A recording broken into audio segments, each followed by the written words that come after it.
आइए आज next question देखते हैं। क्वेश्चन नंबर हम लोग चलते हैं 13 की तरफ, ठीक है। 12 हो गया था, क्वेश्चन 13 बात करते हैं। क्या कह रहा है क्वेश्चन नंबर 13? इसके लिए हम लोग करते हैं क्वेश्चन को ऑन। आजा भाई साहब, कहाँ गए? और देखने का प्रयास करेंगे, ठीक है। बहुत इजी है, समझ में आ जाएगा। क्वेश्चन नंबर 13,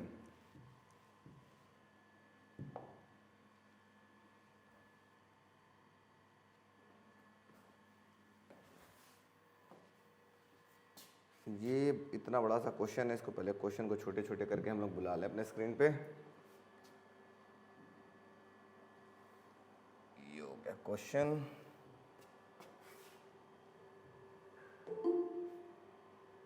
और ये हो गया, कौन आ गया भाई साहब?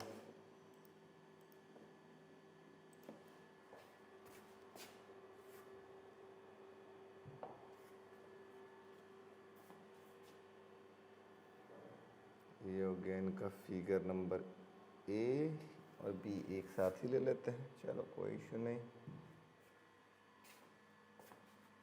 और इसको कर लेते हैं छोटा,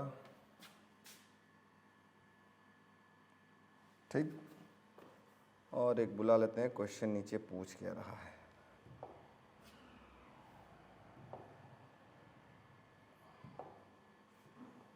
नीचे पूछ रहा है what is the maximum extension फलाने ढकाने, तो इनको भी हम लोग उठा लेते हैं।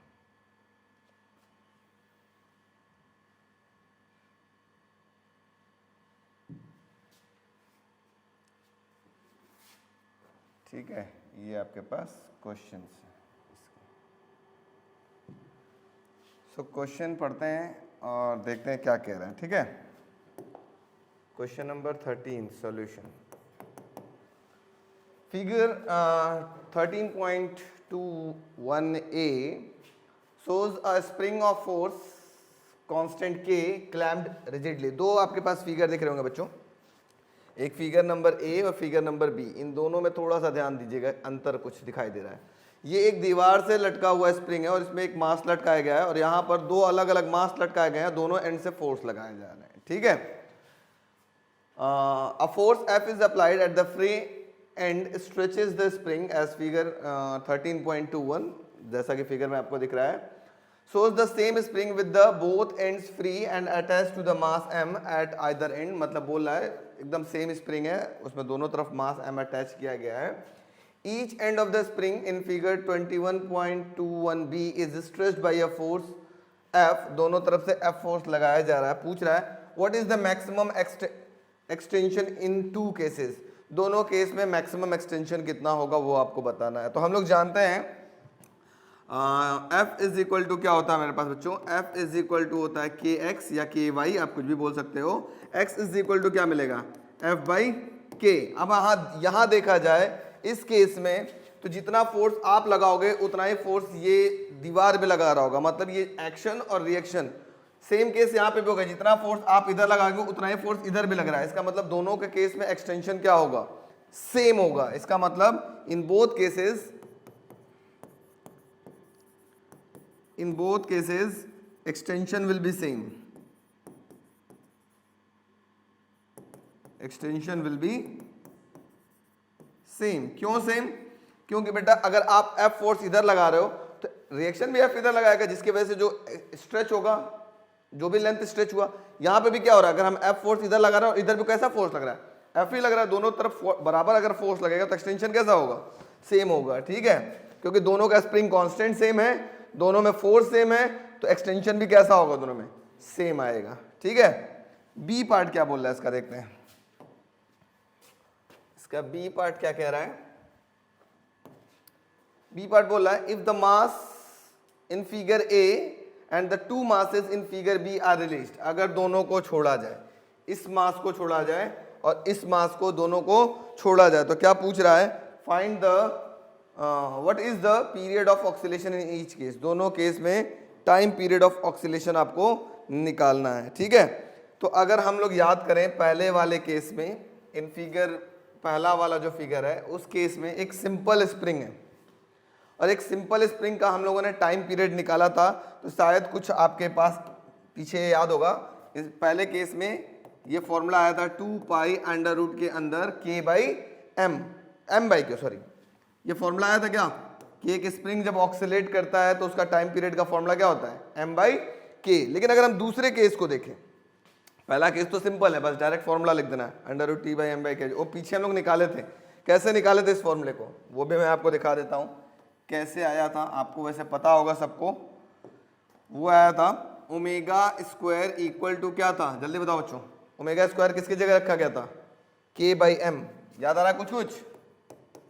और ओमेगा इक्वल टू क्या लिख सकते हो 2 pi by, omega square equal to k by m है, तो ओमेगा बराबर क्या हो जाएगा अंडर रूट में के बाई एम, और ओमेगा इक्वल टू क्या होता है 2 pi by T equal to under root में के बाई एम। टी निकालना है, पलट लो, तो टी बाई 2 पाई इधर भी पलट जाएगा एम बाई के। अब ये टी निकालना है तो ये 2 पाई इधर मल्टीप्लाई हो जाएगा, तो 2 पाई इज इक्वल टू क्या मिलेगा एम बाई के अंडर रूट में, ठीक है 2 पाई इंटू अंडर रूट में एम बाई के। ये हम लोग पीछे निकाल भी चुके हैं, आप आगे हम पीछे पढ़े थे, थ्योरी में भी हम लोगों ने इसके बारे में बात किया था। केस नंबर इसका सेकंड बड़ा इंपॉर्टेंट है, थोड़ा समझने वाली बात है, ठीक है बेटा। केस नंबर सेकंड में क्या किया जा रहा है कि ये जो स्प्रिंग है, इस स्प्रिंग में फोर्स F इधर भी लग रहा है, फोर्स F इधर भी लग रहा है, ठीक है। तो अब देखो इसमें एक्सटेंशन क्या होगा, मैं अब अलग अलग हमें लेकर के चलूं, तो यहां 2 स्प्रिंग इसको मान लेंगे, बीच में एक कट मान लेंगे ऐसे। पहले वाले स्प्रिंग का स्प्रिंग कांस्टेंट मान लेंगे के डैश, और दूसरे वाले के अंदर भी स्प्रिंग कांस्टेंट क्या मान लेंगे के डैश। समझ रहे हो बच्चों। तो अगर हम इसके पहले वाले के अंदर अगर हम देखें कितना आपके पास आ रहा, मान लेते हैं एक्स डैश एक्सटेंशन हो रहा है, तो दूसरे वाले के अंदर भी कितना होगा आपके पास एक्स डैश होगा, क्योंकि दोनों का स्प्रिंग कांस्टेंट क्या था सेम था। तो हम लोग ऐसे लिख सकते हैं क्या, in the second case, in this case both spring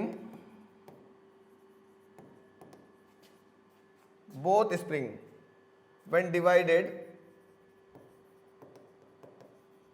from the middle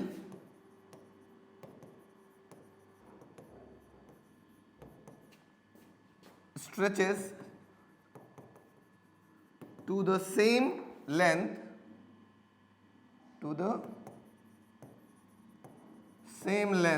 या सेम एक्सटेंशन। सो आपके पास एक्स डैश इक्वल टू होगा, जैसे फॉर्मूला होता है x is equal to F by k होता है, तो x dash is equal to हो जाएगा एफ बाई के डैश। अब ये टोटल लेंथ कितना हो गया बच्चों, ये हमारे पास पहले हुआ करता था एक्स, एक्स बराबर क्या हो गया 2 times of x dash plus x dash equal to क्या होगा एक्स। तो हमारे पास हो जाएगा एक्स इज इक्वल टू हो जाएगा 2 टाइम्स ऑफ एक्स डैश, और हम लोगों ने पीछे x निकाला था, x बराबर क्या था देखो यहाँ पर थोड़ा सा देखा जाए पीछे वाले में, x बराबर था f बाई के, तो उसकी जगह लिख लो f बाई के, और 2 x डैश की जगह क्या होगा f बाई के डैश, f से f कैंसिल हो गया, क्रॉस मल्टीप्लाई करो तो k डैश की वैल्यू क्या मिलेगी, k डैश इक्वल टू हो गया 2 टाइम्स ऑफ k। अब आपके पास जो नया टाइम पीरियड का फॉर्मूला हो जाएगा वो कितना हो जाएगा, आप ऐसे लिखोगे टाइम पीरियड इक्वल टू होगा,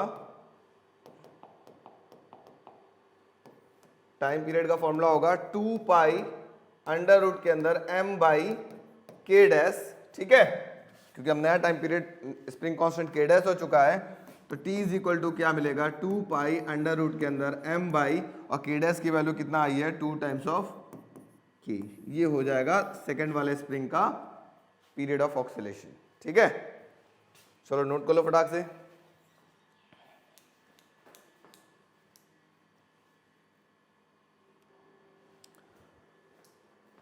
फोर्टीन क्वेश्चन है आपके पास। A piston in a cylinder head of locomotive has a stroke twice. Stroke मतलब समझते हो बच्चों, इंजन के अंदर क्या होता है, पिस्टन जो होता है ना वो स्ट्रोक का मतलब होता है अगर ऐसे ऐसे गया तो इसको 2 स्ट्रोक इंजन बोलते हैं, 2 स्ट्रोक, एक गया एक आया वापस, ठीक है। तो ट्वाइस द एम्पलीट्यूड मतलब एक स्ट्रोक करता है तो एम्पलीट्यूड का दुगना होता है, तो एम्पलीट्यूड बराबर कितना होगा जल्दी बताओ, एम्पलीट्यूड बराबर कितना हो जाएगा, अगर एम्पलीट्यूड निकालना, मान लो एक बार यहां गया फिर वापस आया, तो इसको बोलते हैं वन स्ट्रोक, मतलब एक स्ट्रोक, ठीक है। अब एक स्ट्रोक में एम्पलीट्यूड कितना हो जाएगा, तो यहां से यहां तक गया, यही तो एम्पलीट्यूड कहलाएगा। तो अगर टोटल आपके पास आने और जाने का 1 मीटर ले रहा है, तो जाने का कितना मीटर होगा, 1/2 मीटर, आधा, और ये इसका क्या कहलाएगा, एम्पलीट्यूड। फिर बोला if the piston moves with a simple harmonic motion with the angular frequency of, मतलब ओमेगा की वैल्यू गिवन है 200 रेडियन पर मिनट दिया है, कोई बात नहीं। What is the maximum speed, आपको वी मैक्स निकालना है, कितना होगा। ये तो बड़ा इजी सा क्वेश्चन है। मैक्सिमम वेलोसिटी का फॉर्मूला आपको शायद हमने बताया था जब आपने वेलोसिटी का एक्सप्रेशन डिराइव किया था, तो वी मैक्स का फॉर्मूला मैंने बताया था, क्या आया था आपको, V max is equal to आया था ओमेगा ए, है ना, ये आया था ना। ओमेगा की वैल्यू कितनी है, 200 रेडियन पर मिनट इनटू एम्पलीट्यूड कितना है 1/2, काट लिया, कितना आ गया आपके पास 100 मीटर पर मिनट, क्योंकि हम मिनट को भी सेकंड में नहीं चेंज किया तो मिनट में ही रहने देंगे। तो इसका आंसर कितना हो गया, वी मैक्स की वैल्यू 100 मीटर पर मिनट। छाप लो, तो हलवा क्वेश्चन था एकदम।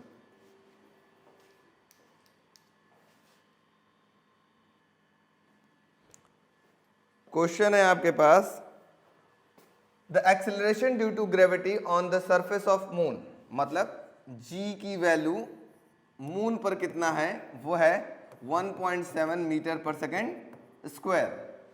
What is the time period of simple pendulum on the surface of moon? Time period on the surface of moon आपको find out करना है। If the time period on the surface of earth, time period on the surface of earth given है 3.5 second, और value of g at the surface of earth कितना given है 9.8 metre पर second square. तो बड़ा अच्छा सा क्वेश्चन है कि अर्थ के सरफेस पर टाइम पीरियड, मान लो एक पेंडुलम को लग रहा है, टाइम पीरियड का मतलब होता है यहां से एक पेंडुलम गया, ऐसे ऑक्सीलेट करके वापस यहीं आया, कितना समय लगा, 3.5 सेकंड, ठीक है। उस समय जी की वैल्यू थी 9.8 मीटर पर सेकंड स्क्वायर। तो मून पर जाएगा जहां पर ग्रेविटी कितना है 1.7 मीटर पर सेकंड स्क्वायर, तो सेम लेंथ रहेगा, पेंडुलम का सेम लेंथ रहेगा, तो सेम लेंथ रहेगा, तो उसको एक बार पूरा ऑक्सीलेट करने में कितना टाइम लगेगा वो आपको फाइंड आउट करना है, वही टाइम पीरियड आपको फाइंड आउट करना है। तो पहले हम लोग अर्थ की बात कर लें। अर्थ पे टाइम पीरियड का फॉर्मूला क्या होगा, ये होगा 2 पाई अंडर रूट के अंदर L by ji of earth ले लेंगे, याद है ना formula, time period of simple pendulum 2 pi under root में L बाई जी। अच्छा सर, बहुत अच्छी बात। इसी तरह से मून का क्या होगा, जल्दी बताओ, टाइम पीरियड ऑफ मून हो जाएगा 2 पाई, चूंकि लेंथ तो दोनों केस में सेम है, पेंडुलम का लेंथ सेम है, बस चेंज क्या हो रहा है, जी चेंज हो रहा है, तो जी एम लिख लेंगे, लिख सकते हैं। इसको इक्वेशन नंबर 1 बोलेंगे, इसको इक्वेशन नंबर 2 बोलेंगे, दोनों को डिवाइड कर लेंगे, आंसर हमारे पास दिखने लगेगा। लिखेंगे dividing equation 1 and 2, we get क्या मिलेगा, time period on moon upon में time period on earth is equal to, ये हो जाएगा 2 पाई अंडर रूट में L by ji of moon upon में 2 पाई अंडर रूट में L of g of earth. तो पहले 2 पाई से 2 पाई कैंसिल, L से L कैंसिल, ये यहां मल्टीप्लाई होता था और ये चीज ऊपर मल्टीप्लाई होता है, क्या मिलेगा जल्दी से बताओ, ये मिलेगा time period of moon upon में time period of earth is equal to under root में क्या चला जाएगा जीई अपॉन में जीएम। अब रख लेते हैं, तो time period of moon equal to होगा टीई अंडर रूट में जीई अपॉन में जीएम। तो टाइम पीरियड ऑन मून कितना हो जाएगा, टाइम पीरियड ऑन अर्थ कितना गिवन है 3.5 अंडर रूट के अंदर, अर्थ पे ग्रेविटी की वैल्यू है, एक्सेलरेशन ड्यू टू ग्रेविटी की वैल्यू है 9.8 और मून पर है 1.7। इसको हम सॉल्व कर लेते हैं, तो टाइम पीरियड ऑन मून हमको मिल रहा है लगभग 8.4 सेकंड। बात समझ में आ गई। तो बहुत हलवा सा क्वेश्चन था, लेकिन बड़ा अच्छा क्वेश्चन, इस तरह का क्वेश्चन पूछा जाता है, नोट कर लो फटाफट।